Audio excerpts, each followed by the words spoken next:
What's on? So one of the things I have to deal with, and excuse me because I'm in a lot of pain.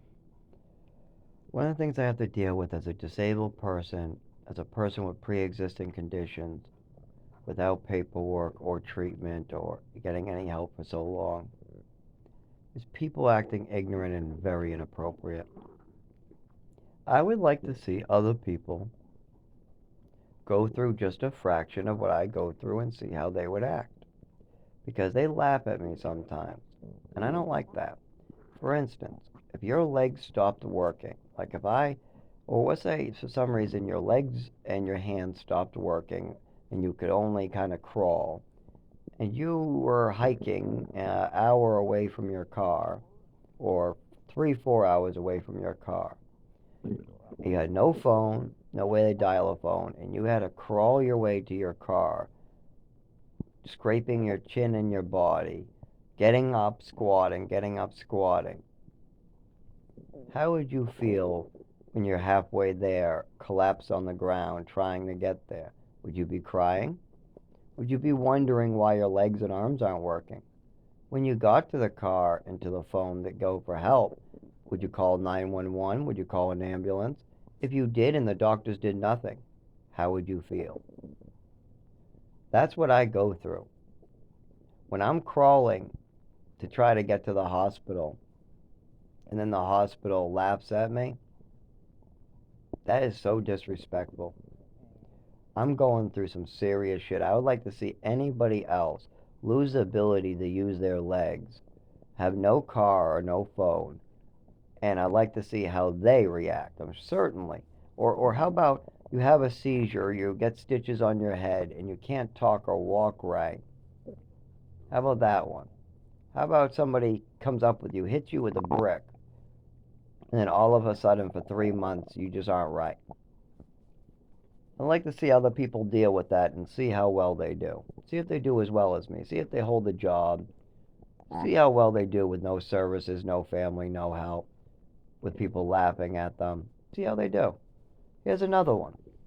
Sometimes, because I get this taser like feeling right before my seizures, or if I'm looking at flashing lights or certain noises, or if I'm in the cold, instead of getting the shivers like other people in my nervous system goes overactive, my limbs start shaking, I can't use my muscles, I can't walk, and I can't talk.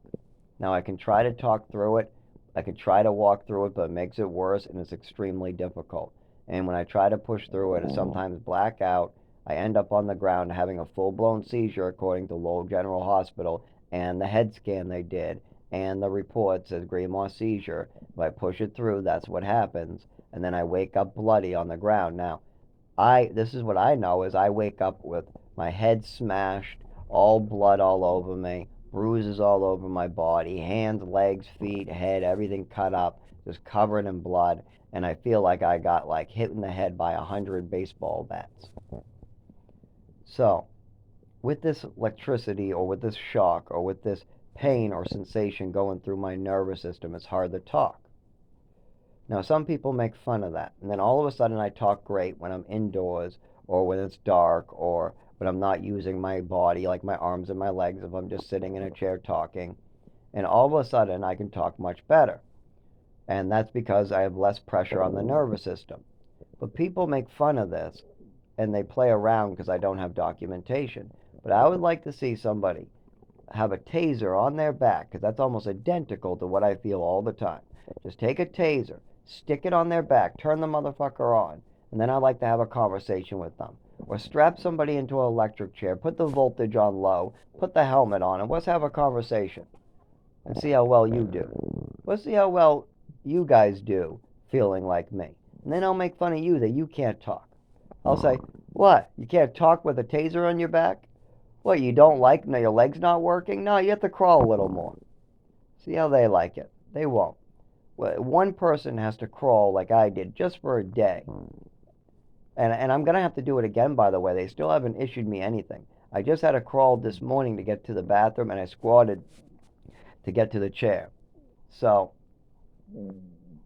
yeah, I'm going to have to do the mission crawling. And I have money for food, but I can't crawl in a grocery store So my next crawl has to be to the emergency room again, and I've already called ambulances, and somebody else already called an ambulance on me. And this is years of this. This is years of this going on. This is nothing new. I've been reporting this since childhood. The problem is that there's a lot of people who didn't want to take responsibility for their actions, and they spent 15 years purposely trying to mislead doctors. And now, doctors just want to mess around. It's easier for them to screw with me like this. But I'd like to see doctors, public officials, nurses go through just one day of this stuff and see how well they handle it. How well could you have a conversation with your patient with a taser on your back? You telling me that you wouldn't have problems speaking? I sure do. And it happens to me every day. Right now, I got my eyes closed. I'm in the bed. I got the phone on my leg. And I'm literally got nothing on whatsoever in the house, just so I can have this conversation clearly. Now, that's because I have GI pain. Now, normally, as long as we're warm and I'm on some like epilepsy medication and I take CBD, sometimes I can talk right, and that's enough to allow me to talk without stuttering. But even during childhood, I went from talking all the time to having difficulty talking in the cold or just in general. So, and it depends too on the stimulus, outside stimulus, but also I'm getting infections. I've had all my teeth removed. So it depends on that stuff too. And with this pre-existing condition not being treated, documented, or people just messing with me and making fun of me for having it, I don't think I'm going to survive it. I think these people are going to finish me off. And that's what happens. That's what happens to orphans when they get treated this way for 25 years. That's just what happens. I was born an orphan, taken away from my mother. I had no parents looking out for me. The foster parents ended up drugging me worse and crippling me. The mother ended up trying to cover up her mistakes. And then I lived in the woods for 4 years, and now the state just wants to finish me off. They don't want to help me. Why would they? That costs money and takes time. Why would they want to fix a mistake? Much easier just to kill me off and rent this place to a child and get them sick, right? Well, they'll only get sick from the mold. Me? Well, why bother with me? I've already been systematically abused. I've already been drugged. My organs are failing. I've shook for 25 years. They got pictures of me of a child that look like I'm dying. I'm not even kidding. I've seen pictures, and we have pictures of me on the beach and me in general. Doctors got pictures that make me look like I'm dying, because they are. I'm so underweight.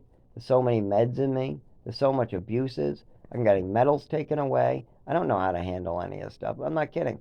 I get my swimming medal taken away at like 5 or 7, and for the rest of my life, I'm a liar and a thief. And that's not even that big a one. The worst ones are the ones where the doctors started drugging me on these fantasies. I'm not even kidding. My mother would go into these fantasy realms, and then meds would be introduced, and they would give her drugs and weapons to hurt me with. I mean, goddamn, this mother was crazy. There was reports left and right. It was very obvious that drugs in my body were not going right. I had my blood count drop. My nipples had milk coming out of them. I'm skinny as a bone. I'm vomiting every morning. I'm shaking all the time. I have no coordination. I'm bumping into stuff. I can't talk. Then I can talk. Then I can't talk. I got a problem with cold. Problem with winter. They're giving me depressants, and I'm getting depressed. They're giving me uppers and downers and uppers and downers. I'm going up and down and up and down. Come on. This is terrible to do to a fucking child. And now this child is an adult, me at 31, and I can't even walk. And what do? They fuck with me. I'd like to see one person try to go through a quarter of what I go through and see how they handle it.